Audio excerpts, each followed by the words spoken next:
सती प्रथा पति की चिता के साथ ही पत्नी को जिंदा जलाना सती प्रथा कहलाता है। यानी पति के साथ ही पत्नी जो जिंदा जल जाती थी उसकी चिता पर, उसको हम क्या बोलते थे? सती प्रथा बोलते थे। सती प्रथा के अन्य नाम सहमरण, सहगमन, अन्वारोहण। सहमरण, सहगमन या अन्वारोहण। दूसरी आती है इसकी एक महासती। महासती क्या होता है?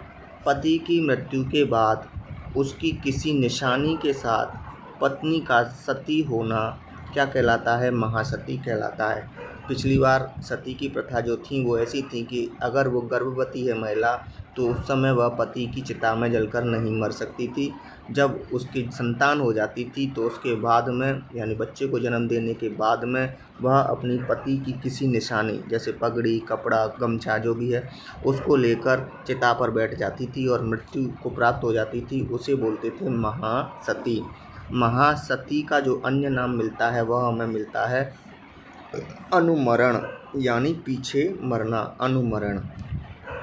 भारत में सर्वप्रथम सती प्रथा की जानकारी मिलती है तो हमें एरण शिलालेख से मिलती है। एरण शिलालेख कहाँ का है? मध्य प्रदेश का। इस शिलालेख में 510 ईस्वी में यह हमें मिला था। इसमें हमें सती प्रथा की जानकारी मिलती है। तो भारत में सर्वप्रथम सती प्रथा की जानकारी एरण शिलालेख, कब? 510 ईस्वी।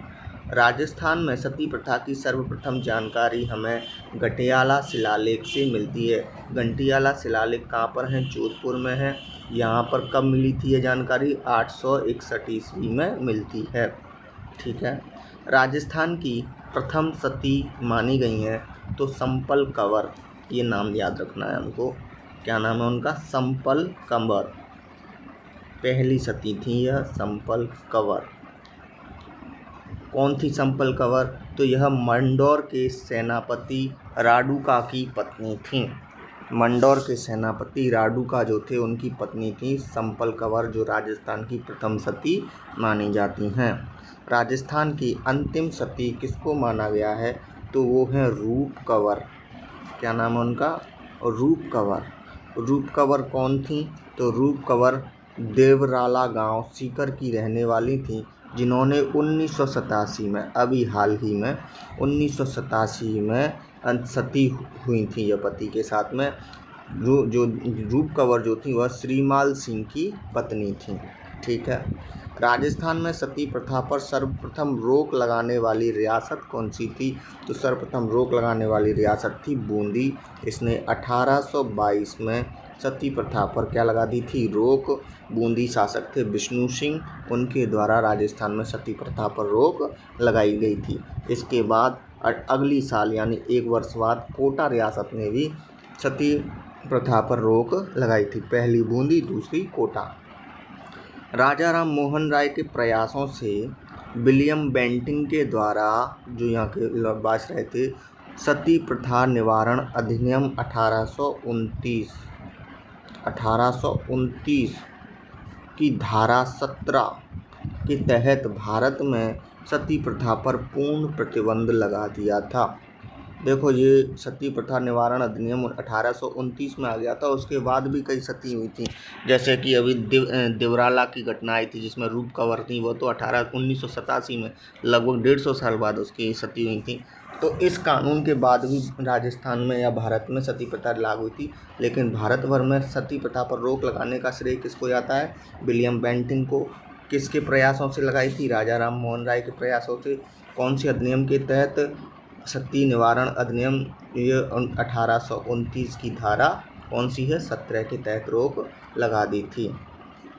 जब इस अधिनियम के बाद भी सती प्रथा नहीं रुकी तो क्या हुआ था? तो फिर अगली घटना यानी एक और अधिनियम लाया गया था। उसमें क्या था? देवराला घटना। देवराला घटना कब हुई थी? 1987 में, अभी बताई थी, सीकर की रूप कंवर जिसमें शहीद हुई थी, अंतिम सती राजस्थान की।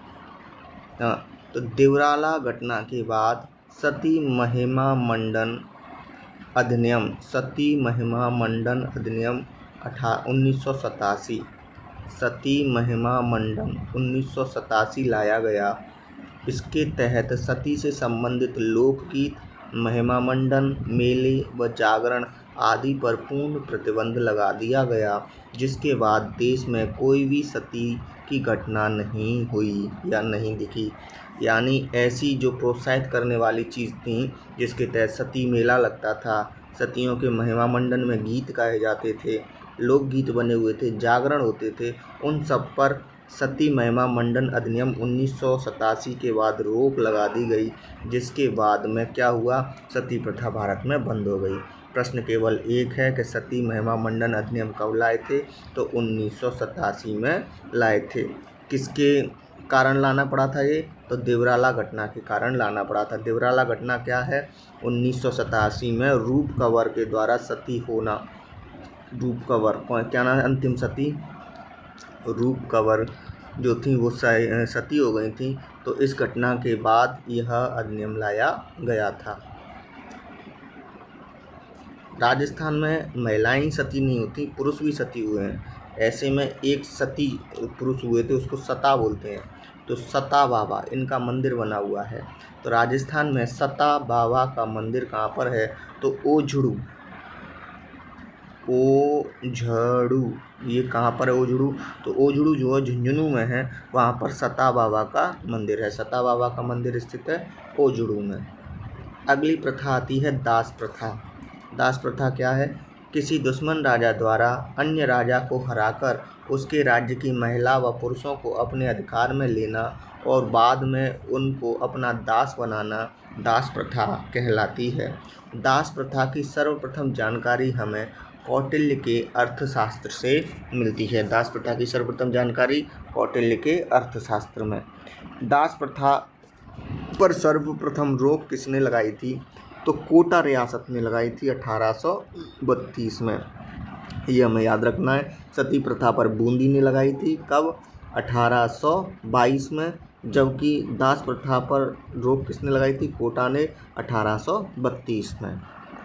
संपूर्ण भारत में दास प्रथा पर रोक लगाई गई थी, तो विलियम बेंटिंक के ही द्वारा लगाई गई थी 1832 में ही। पूरे भारत में भी यह क्या लगा दी गई थी, रोक लगा दी गई थी लॉर्ड विलियम बेंटिंक के द्वारा। महल में दास दासियों को रखने का जो स्थान होता है उसको क्या बोलते हैं, तो उसको वहाँ पर राजलोक बोला जाता है। यानी यहाँ पर दास दासियों को रखा जाता है, उसको हम क्या बोलते हैं, राजलोक बोलते हैं। राजा द्वारा किसी दासी को गहने पहनने की अनुमति मिलने दे दी जाती थी, तो वह अनुमति मिलने के बाद वह दासी क्या कहलाती थी, तो उसको फिर पासवान कहते थे।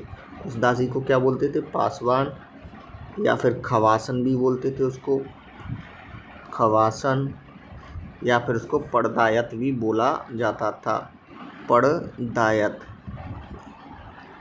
राजा महाराजा जब किसी को दास दासी बनाते थे तो वह आभूषण नहीं पहन सकते थे। ऐसी मान्यता थी कि दास दासी आभूषण नहीं पहनेंगे। लेकिन अगर कोई सुंदर दासी होती थी तो राजा उसको क्या करता था, उसको गहने पहनने की अनुमति दे देता था। जैसे ही उस दासी को या दास को गहने पहनने की अनुमति मिल जाती तो उसके साथ उसको एक उपाधि भी मिल जाती थी, जिसको बोलते थे पासवान, या फिर खवासन, या फिर पड़दायत। यह कौन थी, गहने पहनने वाले अधिकारी जो होते थे, वो दास दासी होती थी, उनको बोला जाता था। आज की वीडियो में इतना ही, धन्यवाद।